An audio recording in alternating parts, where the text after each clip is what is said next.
Hi guys, my name is Ankit, final year medical student. Today we will talk about leptospirosis.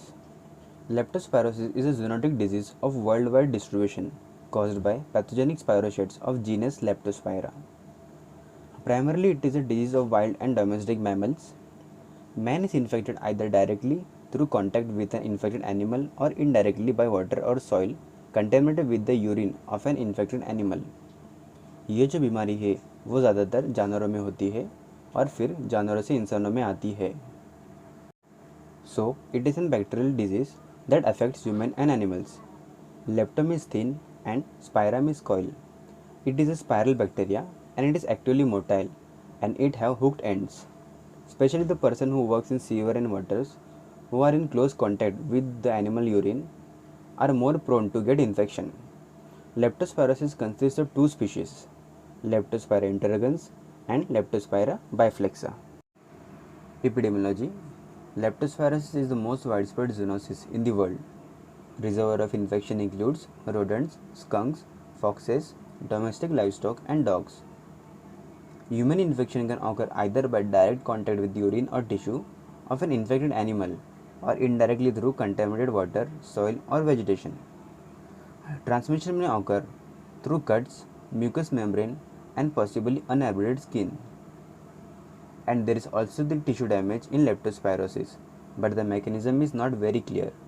Early in this disease, tissue damage results from direct toxic effect of the leptospira, but now it is said that damage is the consequence of immune response of leptospiral antigens. Damage to blood vessels is common that leads to vasculitis. Clinical features. Leptospirosis typically occurs more commonly in people living in urban slums with poor sanitation and low hygienic conditions, with a peak in monsoon months. 90% of patients have mild anecdotic febrile illness. Most natural infection appears 7 to 14 days after the exposure.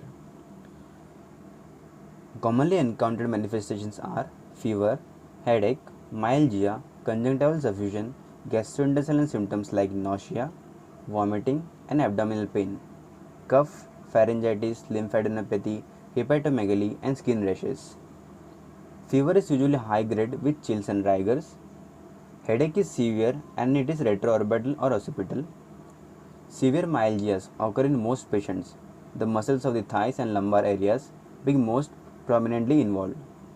Myalgia is accompanied by severe muscle tenderness and cutaneous hyperesthesia. Conjunctival suffusion is very helpful in detecting the disease. It is not conjunctivitis but rather a pericorneal reddening or hyperemia. The features last for 4 to 9 days. It consists of two phases, leptospiremic phase and immuniphase. In leptospiremic phase, the leptospira are present in the blood and CSF, and in immuniphase, there is presence of leptospiral antibodies in the blood, the disappearance of leptospira from the blood, and the onset of urine culture positive for the organism. Presence of headache, fever, neck stiffness, or pain due to myalgias may suggest meningitis. The CSF is usually acellular in the first 7 days of illness, although the organism may be seen. With the onset of antibodies in the serum, aseptic meningitis occurs in 90% of patients with an abnormal CSF. Then we'll talk about Will syndrome. Will syndrome, it is not a specific subgroup of leptospirosis, it is simply a severe leptospirosis. Can develop as the second phase of biphasic illness or as a progressive illness. Will syndrome is characterized by intense jaundice, mental status changes, hemorrhage, purpura and petechia, and renal insufficiency. The first manifestation of severe disease is usually jaundice that develops between 5th and 9th days.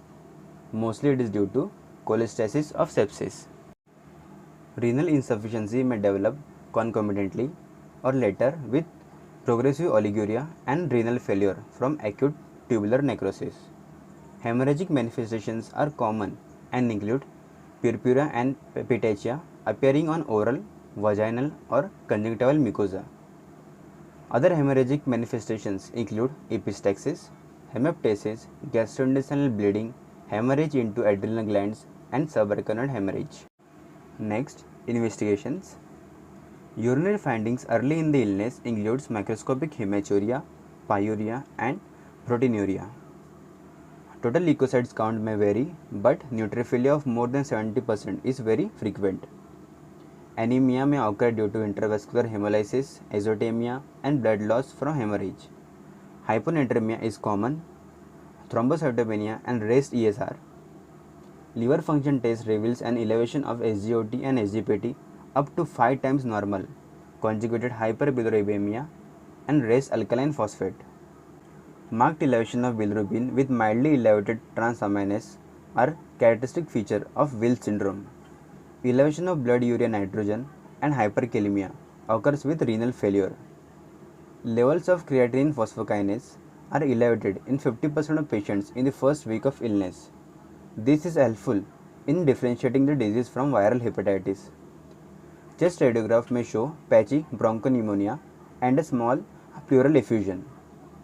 Electrocardiographic abnormalities include bradycardia, low voltage, and non-specific STT wave changes. CSF may be abnormal in up to 90% of cases after 7 days of illness. The cell counts are raised but less than 500 per mm cube with a neutrophil predominance. Proteins may be normal or elevated while glucose remains normal. In the presence of severe jaundice, xanthochromia can develop. The tightly caught spirochetes in the urine may be visualized by phase contrast or dark field microscopy. IgM antibodies may be detected in blood in the second phase of illness using microscopic agglutination test. Demonstration of leptospira antigen by radioimmunoassay or ELISA. The diagnosis can be confirmed by culture of the blood in the first week of illness or of the urine. And finally, detection of bacterial DNA by PCR in various clinical samples. Treatment. Recommended drugs to be used are: first, intravenous penicillin 1.5 million units 6 hourly or ampicillin 1 gram 6 hourly for 7 days is beneficial even when the treatment is started after the 5 days of illness. And second, doxycycline 100 mg orally twice daily or azithromycin 500 mg once a day when started within 4 days of onset of symptoms is also effective in mild cases. Next, ceftriaxone 1 gram twice a day is also effective. Renal failure and jaundice require meticulous attention of fluid and electrolyte therapy. Renal failure may require dialysis.